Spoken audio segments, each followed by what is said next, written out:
Praise Lord. आत्मा तो मजबूत है, तैयार है, परंतु शरीर दुर्बल है। इसका क्या अर्थ है? अगर आप बागे गत्समनी की बात करें, जो वहां पर वाक्य हुआ, उसमें यीशु मसीह ने अपने चेलों को एक बात के लिए ताकीद किया था। मत्ती उसके 26वें अध्याय के 41वें पद में लिखा हुआ है, जागते रहो और प्रार्थना करते रहो कि तुम परीक्षा में ना पड़ो। आत्मा तो तैयार है परंतु शरीर दुर्बल है। यहाँ पर 3 प्रिंसिपल्स की बात करी गई है। पहला प्रिंसिपल या पहली बात जो एक मसीही को मानना जरूरी है, वो है जागते रहो। दूसरी बात, प्रार्थना करते रहो ताकि परीक्षा में ना पड़ो।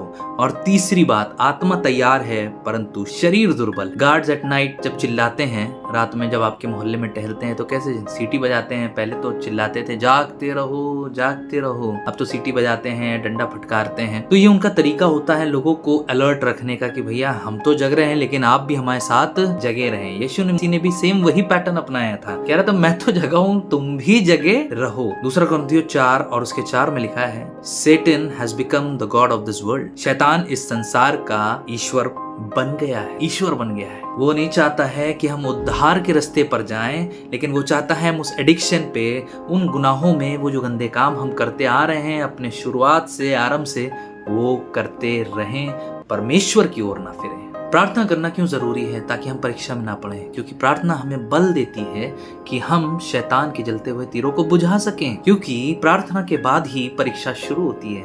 यीशु मसीह जब 40 दिन रोजों में रहा, उसके बाद उसकी परीक्षा शुरू हुई। हर एक उस इंसान की जो मसीह कहलाता है और प्रभु यीशु पर विश्वास रखता है, यकीन जानिए जब आप प्रार्थना करके उठते हैं तब आपकी परीक्षा शुरू होती है।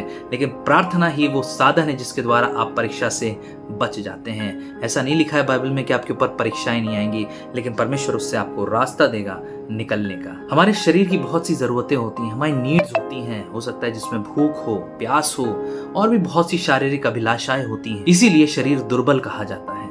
लेकिन आत्मा मजबूत होती है, क्योंकि जब वो हमारे परमेश्वर की आत्मा के साथ कम्युनियन में आती है, जुड़ती है, तो परमेश्वर हमें बल देता है। वो कहता है, जब तुम निर्बल होते हो तभी मेरी सामर्थ तुम में सिद्ध होती है। मेरी दुआ है कि हम और आप इन 3 प्रिंसिपल्स को हमेशा अपने जीवन में याद रखें। पहला, जागते रहो।